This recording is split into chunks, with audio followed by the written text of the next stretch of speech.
Seperti biasa, kita akan membedah seluruh alur cerita dari film The House with a Clock in its Wall. Sebelum lanjut, alangkah baiknya kita like dan subscribe channel ini ya guys. Oh iya, tidak lupa kita ingatkan karena film ini adalah spoiler. Bila kalian tidak ingin kena spoiler dari film ini, mending langsung skip aja. Kali ini kita akan membedah tentang film The House with a Clock in its Wall. Adalah sebuah film komedi Amerika Serikat pada tahun 2018 karapan Eli Roth. Oke, kita langsung saja menuju filmnya. Film ini berlatar belakang pada tahun 1995 tentang seorang anak laki-laki bernama Louis Penerford. Setelah orang tuanya meninggal dalam kecelakaan mobil, Louis atau Owen Vaccaro yang berusia 10 tahun tinggal bersama pamannya, Jonathan Penerford atau Jack Black. Mereka tinggal di Sebede, Michigan. Mereka tinggal di sebuah rumah tua yang berisi suara detak jam yang misterius. Di sana, paman Jonathan tinggal bersama temannya Florence Zimmer atau Cate Blanchett. Selain terdengar suara detak jam-jam misterius, Louis merasakan banyak keanehan dalam rumah tersebut. Dan bagaimana kisah lengkapnya? Mari langsung kita bahas. Hari itu Louis mendapatkan surat dari pamannya dari Jonathan Penerford yang menyuruh Louis untuk tinggal bersama di Michigan. Dia memberikan sejumlah uang dan tiket untuk Louis. Malamnya, Louis menempuh perjalanan ke rumah pamannya di Michigan menggunakan bus. Bus ini pun sampai di pemberhentian terakhir di Sebede, Michigan. Paman Jonathan pun menjemput Louis di halte. Mereka berdua menuju rumah tua paman Jonathan. Saat sampai di depan rumah tua tersebut, Louis merasa heran dan kaget karena rumahnya terlihat horor dan tema seperti Halloween. Pertama kali masuk rumah tersebut, Louis melihat setiap dinding rumah tersebut banyak sekali jam. Pada saat Louis akan memasuki atau menaiki tangga rumah, ternyata muncul seorang wanita dari bilik jam yang besar. Dia memperkenalkan diri, namanya adalah Nyonya Florence Zimmerman. Dia adalah teman dari pamannya Louis. Mereka tinggal bersama di rumah tua tersebut. Seperti biasa, terjadi pertengkaran kecil antara Nyonya Florence dan paman Jonathan. Layaknya anak kecil yang saling mengatai dengan sebutan-sebutan yang lucu. Mereka pun berkumpul bersama.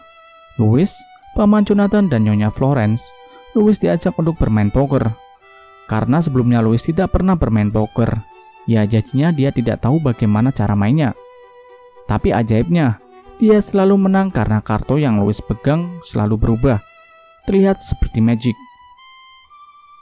Louis pun terbangun dari tidurnya, mendengar suara langkah kaki dan cahaya dari senter. Karena penasaran, dia mengikuti cahaya senter tersebut dan setelah dia amati, ternyata itu adalah paman Jonathan yang sedang mengecek di balik dinding rumah. Dia seperti mencari sesuatu. Louis yang sedang mengamati pamannya, dikagetkan suara jam yang berbentak seram. Akhirnya, dia langsung masuk ke dalam kamarnya dengan perasaan yang masih gemeteran. Pada pagi harinya, Louis sudah mulai masuk sekolah. Teman Louis menilai Louis anak yang aneh dengan kacamata Google yang dipakainya. Saat perjalanan pulang sekolah, Louis dipanggil oleh Terby Corrigan. Dia adalah teman satu kelas Louis. Terby menyuruh Louis untuk melempar bola ke arahnya. Sembari mereka berlatih, Terby menanyakan tempat tinggal Louis. Dan dia nggak menyangka kalau Louis tinggal di rumah tua tersebut. Menurut Terby, dulu ada pria tua mati di sana dan rumah itu berhantu. Di malam itu, Louis memimpikan ibunya. Dalam mimpinya, Louis menceritakan bahwa rumah yang ditinggalinya sekarang mengerikan. Rumahnya banyak sekali jam dan dirinya mengira paman Jonathan menyembunyikan sesuatu. Dan ibunya pun menjawab bahwa memang benar paman Jonathan menyembunyikan sesuatu dari Louis. Dan Louis dalam bahaya. Jadi, ibu Louis memberikan pesan kepada Louis bahwa Louis harus menjadi seorang yang pemberani. Louis akhirnya terbangun saat mendengar detak jam. Louis melihat pamannya di suatu ruangan dan sedang berbicara sesuatu. Louis merasa kaget karena pamannya sedang mengayunkan kampak ke tembok dan seperti mencari sesuatu. Louis pun ketakutan sambil berteriak minta tolong. Louis lari menuju kamarnya. Dengan tergesa-gesa, ia lari membawa kopernya untuk keluar dari rumah tersebut. Tapi saat dirinya sampai di tangga, rumah lukisan koboi yang ada di dinding bergerak dan membuat tulisan "Don't Go". Patung-patung, jam, dinding, piano, kursi semua bergerak dan mengeluarkan suara seakan menjaga Louis untuk pergi. Paman Jonathan datang mengagetkan Louis. Louis dengan paniknya mengatakan, kenapa rumah tersebut menyerangnya dan apakah Paman Jonathan akan membunuhnya dengan kapak. Karena rasa penarasan Louis, akhirnya Paman Jonathan mengajak Louis ke suatu ruangan. Ruangan tersebut seperti perpustakaan, dikelilingi banyak sekali buku-buku tentang sihir. Louis baru sadar bahwa pamannya adalah seorang ahli sihir. Paman Jonathan menceritakan bahwa dulunya rumah itu dimiliki oleh ahli sihir. Pasangan suami istri bernama Ishak Ishar dan Selena Ishar. Sebelum mereka meninggal, pasangan misterius tersebut membangun jam ajaib yang tersembunyi dalam dinding dan berdetak abadi. Suara detak jam tersebut amat mengganggu pikiran Paman Jonathan, sehingga Paman Jonathan berusaha meredam suara detak jam tersebut dengan memasang jam lain di setiap dinding rumah tersebut. Namun hal itu tak juga berhasil, sehingga malah mirisnya Paman Jonathan selalu berkeliling rumah mencari jam tersebut. Saat tahu pamannya adalah seorang penyihir, Louis memaksa pamannya untuk mengajarnya tentang sihir. Louis mulai mempelajari beberapa mantra dari buku sihir.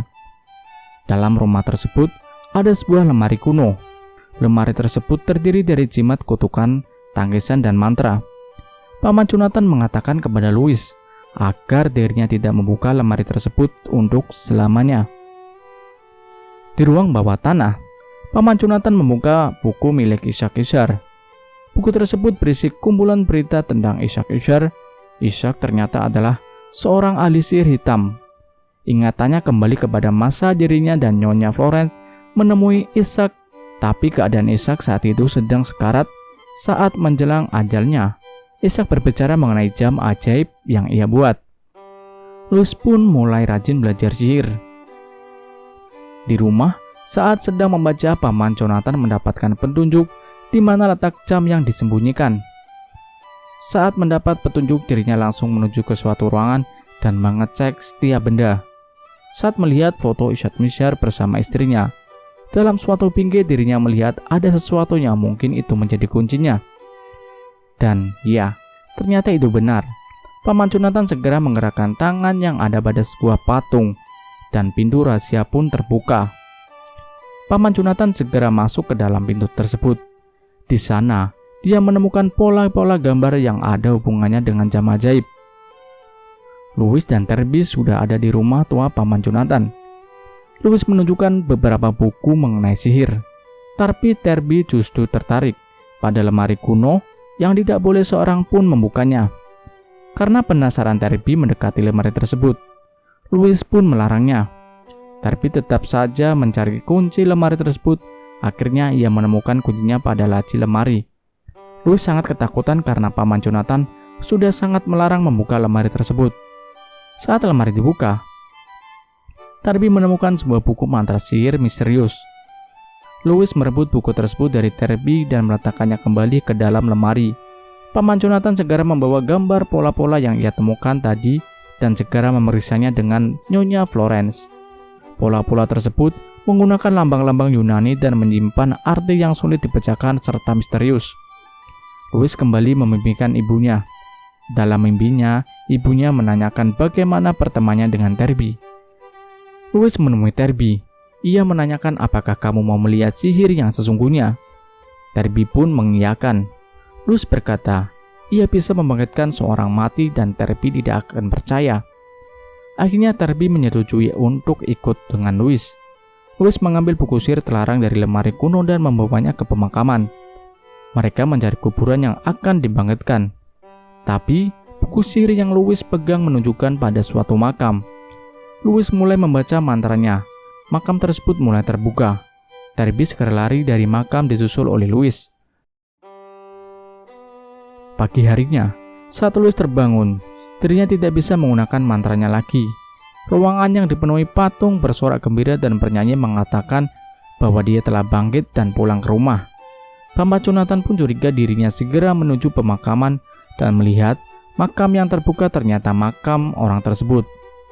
Ya, makam itu adalah makam Ishak Ishar. Paman Jonathan dan Nyonya Florence memasang tapal kuda di sepanjang pintu masuk. Saat menuruni tangga rumah, Paman Jonathan melihat lukisan di dinding menggambarkan ada 3 orang yang meninggal. Sontak saja hal tersebut membuatnya kaget. Louis menemui pamannya dan menanyakan tapal kuda yang dipasangnya. Akhirnya, Nyonya Florence memberitahu bahwa hal itu untuk menjaga Ishak Ishar karena dia merupakan penyihir yang jahat. Nyonya Florence menceritakan tentang Ishak Ishar dan pamannya, bahwa mereka dulunya bersahabat baik dan selalu tampil di panggung bersama. Kemudian Ishak pergi berperang ke Jerman. Berbulan-bulan pun berlalu. Akhirnya Ishak pulang, tapi dia bukan seperti Ishak yang dulu Jonathan kenal. Dia berubah menjadi pemarah dan menjadi ahli sihir yang jauh lebih kuat dari para ahli sihir yang pernah ada. Nyonya Florence menceritakan, pada saat itu Ishak bertemu dengan ahli sihir kegelapan di hutan tersebut. Ahli sihir itu memberikan buku mengerikan dan terlarang. Suatu waktu, Ishak bertemu dengan seorang penyihir bernama Selena. Selena penyihir yang kejam dan pendengki. Ishak pun menikahi Selena. Ishak melakukan ritual sihir berdarah yang membunuhnya. Ritual tersebut dilakukan oleh Ishak untuk membuat kunci jam. Tentunya bukan jam sembarangan. Kunci tersebut terbuat dari tulang manusia. Dan ternyata Ishak menggunakan tulang istrinya untuk membuat kunci tersebut. Sepulang sekolah, Louis memasuki rumah tua untuk bertemu dengan Paman Jonathan. Tapi Paman Jonathan tidak ada di sana. Kemudian dia melihat gambar pola-pola misterius tergeletak di meja. Keanehan pun mulai terjadi. Buku-buku dalam perpustakaan mulai berterbangan layaknya burung dan mencakar-cakar tubuh Louis. Louis mengatakan bahwa dirinya bisa membaca gambar pola-pola misterius tersebut. Mereka bertiga pergi ke sebuah kafe karena Louis membutuhkan Ovaltine katanya. Mereka mulai memecahkan kode-kode pada pola tersebut. Ternyata jam itu diciptakan untuk menghancurkan segalanya, tapi tidak untuk mengakhiri dunia, melainkan mengembalikan seperti awal mula. Jam tersebut memundurkan ke awal mula waktu. Jika segalanya dibuat mundur, otomatis semuanya akan lenyap. Malam itu, Louis, Paman Jonathan, dan Nyonya Florence pulang ke rumah tua. Ternyata Ishak sudah terlebih dahulu masuk ke rumah tersebut. Dan ya, Ishak kembali ke rumah tua untuk mencari kuncinya. Kunci dari jam ajaib. Paman Jonathan dan Nyonya Florence berusaha memusnahkan kunci tersebut. Saat mereka sibuk dengan semua itu, akhirnya Louis mengakui kesalahan bahwa dirinya lah yang membangkitkan Ishak. Paman Jonathan marah besar menyuruh Louis untuk pergi dari rumah tersebut. Nyonya Florence berusaha membujuk Paman Jonathan agar Louis tetap tinggal bersama mereka. Anjing milik Nyonya Hanket, tetangga Paman Jonathan, terus menggonggong. Louis pun melihatnya dari jendela rumah tua. Ternyata ada Ishak Ishar di lantai rumah atas Nyonya Hanket. Lefrek Louis pun segera berlari menuju rumah Nyonya Hanket dan menyuruhnya segera keluar dan membawanya ke rumah tua. Louis segera memanggil pamannya dan Nyonya Florence. Saat mereka akan keluar, mereka malah terkunci di suatu ruangan. Ishak berusaha masuk ke rumah tua. Nyonya Hanket justru membuka pintu tersebut. Dan iya, memang benar itu adalah Ishak Ishar yang sangat menakutkan. Louis menyuruh Ishak Ishar menjauh dari Nyonya Hanket, tapi apa yang terjadi sungguh sangat mengejutkan. Ishak malah mencium Nyonya Hanket dan berkata, mengapa dirinya harus menjauh dari istrinya? Selama ini, Nyonya Hanket adalah Selena Ishar, istri dari Ishak Ishar. Louis amat sangat ketakutan karena setahu dirinya bahwa Selena Ishar sudah mati.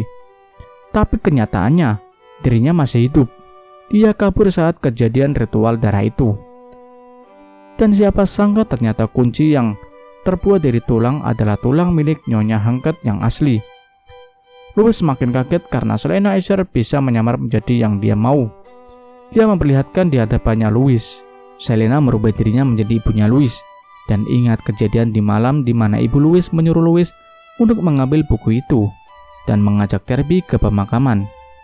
Ya, itulah adalah Selena Ishar yang menyamar menjadi sosok ibu Louis. Ishak dan Selena membawa Louis ke ruang rahasia di mana jam ajaib dibuat. Mereka mengancam Louis untuk menyerahkan kunci jam tersebut. Paman Jonathan dan Nyonya Florence pun menemukan mereka. Karena sihir Issachar memang lebih kuat, dia segera mencegah Jonathan dan Florence dengan mengikatnya. Louis dimasukkan dalam jeruji besi dan digantungkan di atas dengan banyak pedang di bawahnya. Ishak memaksa mengambil kunci tersebut.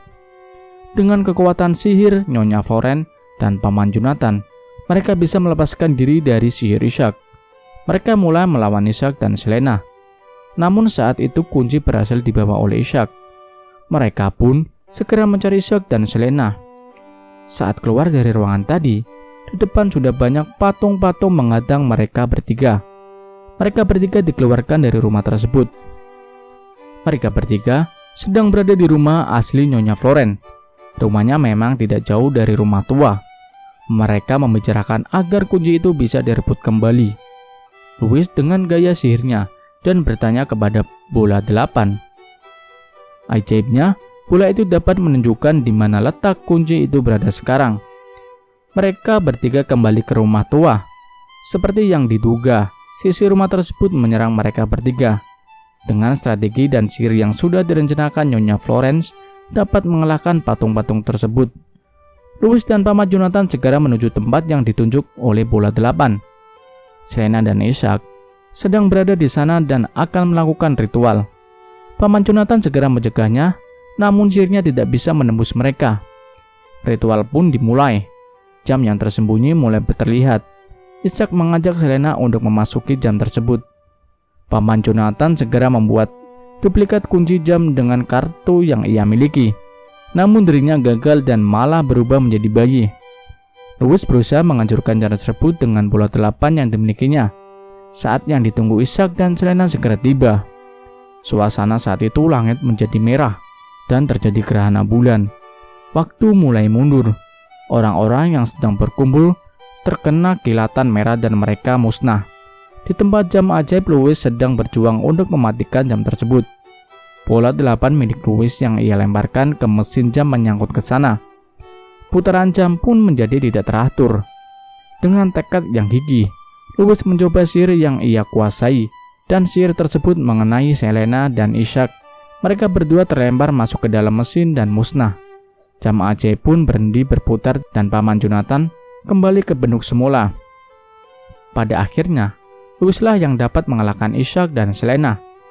Di sekolah, Louis menjadi rebutan temannya untuk masuk ke tim basket. Dan film pun selesai.